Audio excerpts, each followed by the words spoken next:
Olá pessoal, eu sou a Eliane, sou cirurgiã geral e a gente vai dar continuidade nas nossas aulas, hoje falando sobre trauma de tórax. Então, o trauma de tórax, ele representa uma importante causa de morte em pacientes politraumatizados, onde muitos desses doentes morrem após chegarem ao hospital, sendo possível ser evitada essa morte através de medidas diagnósticas e terapêuticas imediatas. Cerca de 25% dos casos morrem pelo trauma de tórax, sobretudo relacionados à hipóxia, acidose, hipercabia, que são decorrentes de rotura traumática da aorta, tórax instável, contusão pulmonar ou rotura traqueobrônquica.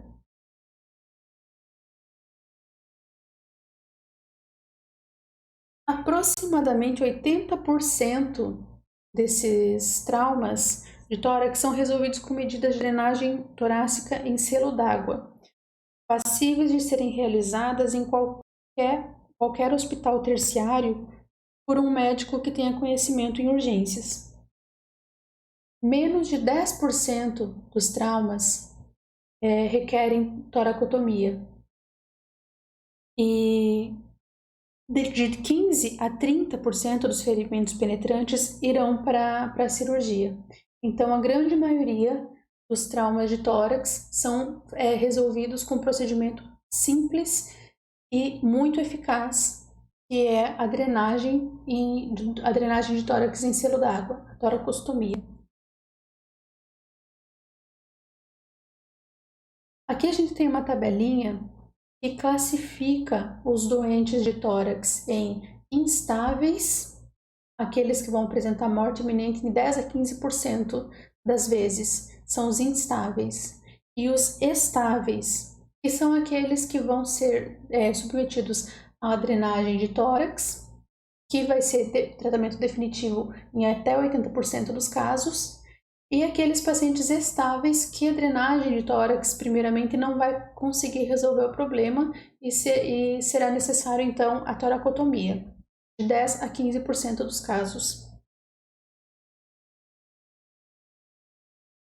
São vários tipos, os traumas de tórax são de vários tipos, e nessa aula a gente vai dar ênfase naqueles mais frequentes e passíveis de serem resolvidos na urgência por médico com conhecimento e experiência em trauma.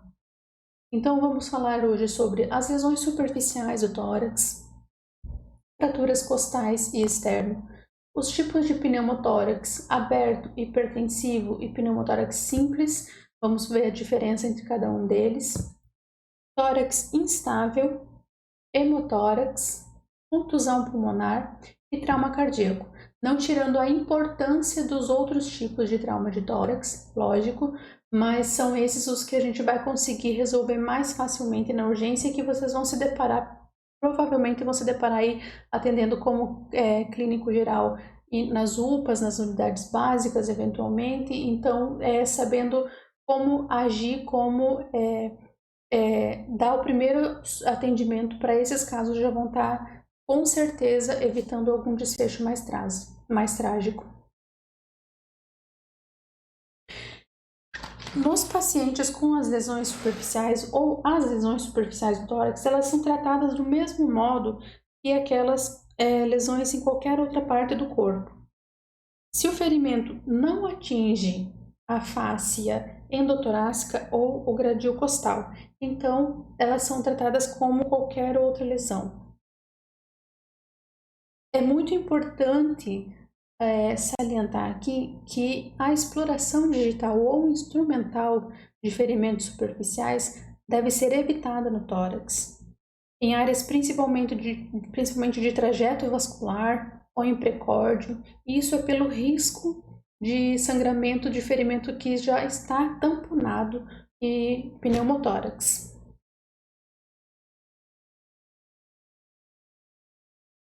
Falando sobre fraturas de arcos costais, essa é a lesão mais comum no traumatismo torácico. ela compreende entre 35% e 75% dos casos. Atinge preferencialmente do 4º ao 9º arco costal e elas costumam comprometer a ventilação primariamente, uma vez que a dor leva à restrição dos movimentos respiratórios.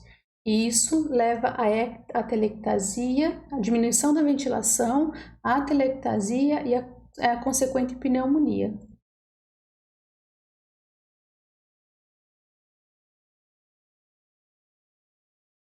Além disso, as fraturas de costelas, das costelas inferiores, que compreendem ali a região da transição tóraco-abdominal, elas podem causar lacerações pulmonares, levando a hemopneumotórax associado. Ela pode levar a trauma de baço e a trauma hepático. Então, é importante, nas fraturas de arcos costais ou externos, a gente está prestando atenção nas lesões associadas a essas fraturas.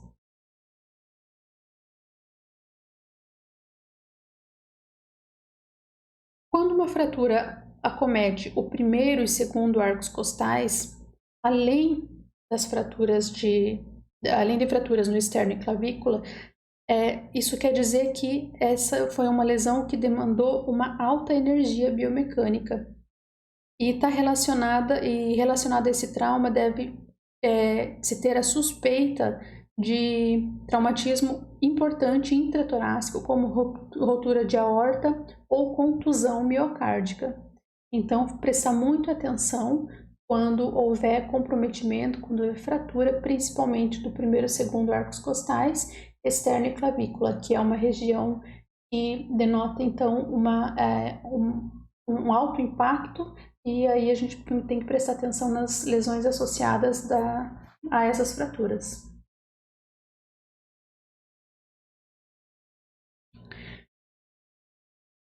Elas podem ser classificadas também, as fraturas de costelas podem ser classificadas em isoladas ou escalonadas, ou múltiplas. Elas são escalonadas quando 3 ou mais arcos costais são fraturados em um mesmo lado. No tórax instável ou tórax flácido, ocorrem as fraturas escalonadas na presença de 3 arcos costais fraturados em 2 ou mais pontos consecutivos. Assim, as regiões vizinhas a essas lesões ósseas, elas se deprimem, desabando a cada movimento respiratório. Em vez de expandir, como no restante da caixa torácica, a inspiração, essa é uma situação que ameaça a vida não só pelas fraturas, mas sim pela dor e pelo comprometimento respiratório pulmonar. Tem que prestar muita atenção também nessas lesões com as lacerações e contusões pulmonares e o hemopneumotórax associado.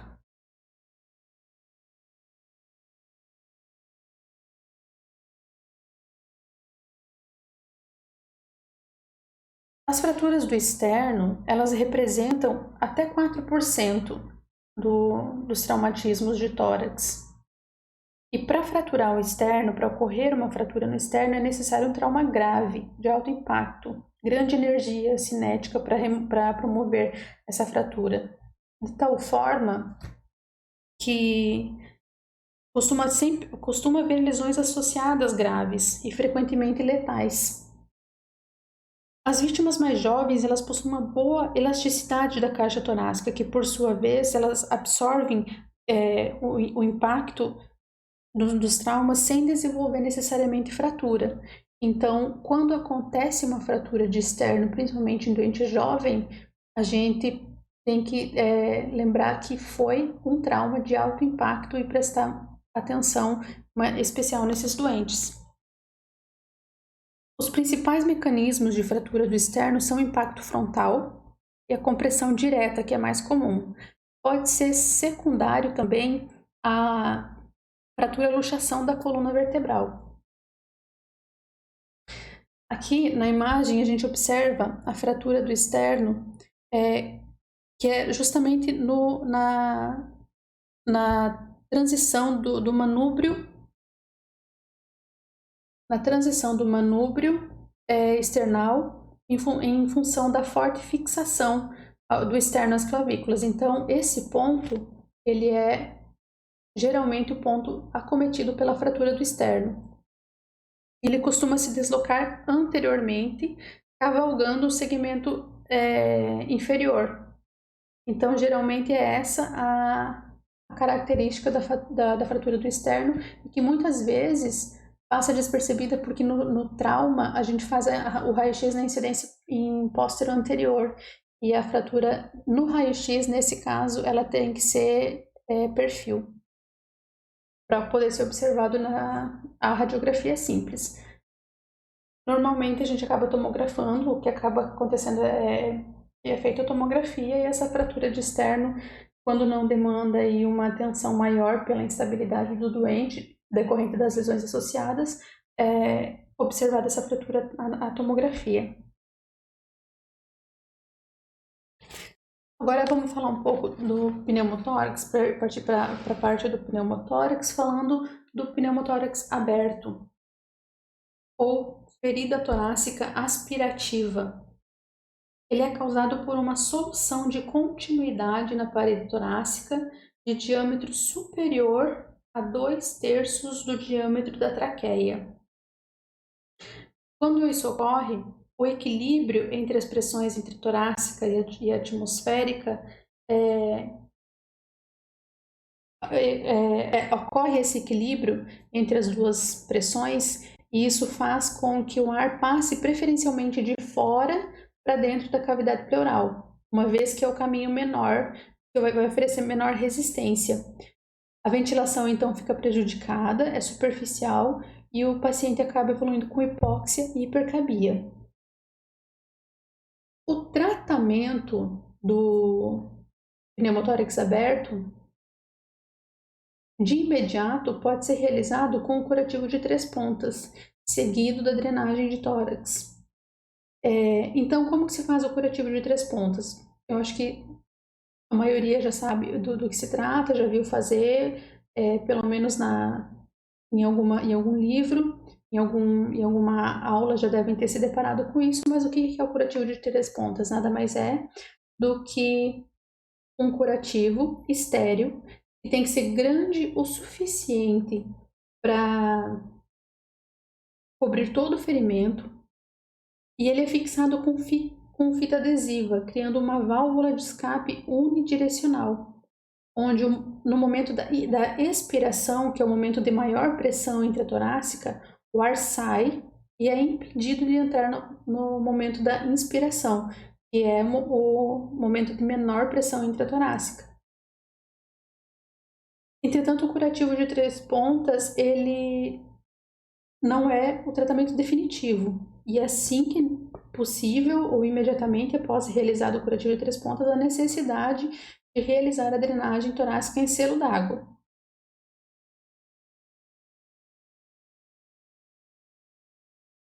O pneumotórax hipertensivo é uma das lesões torácicas mais rapidamente fatais no trauma. Se não houver uma intervenção, o paciente acaba morrendo por colapso respiratório. O escape progressivo de ar no espaço pleural em sistema de válvula unidirecional, ele provoca o aumento da pressão intratorácica, ocasionando um grave distúrbio ventilatório e circulatório. As lesões traumáticas da parede torácica, com laceração do pulmão, as lesões brônquicas e os ferimentos penetrantes são as causas de pneumotórax hipertensivo. Em pacientes que estão nas UTIs com ventilação mecânica, o pneumotórax simples e a ruptura do pulmão por barotrauma são causas comuns de pneumotórax hipertensivo. Então, se o doente estiver em ambiente de UTI, acoplado ao ventilador mecânico, e essa ventilação não estiver sendo bem controlada e acidentalmente ou iatrogenicamente acontecer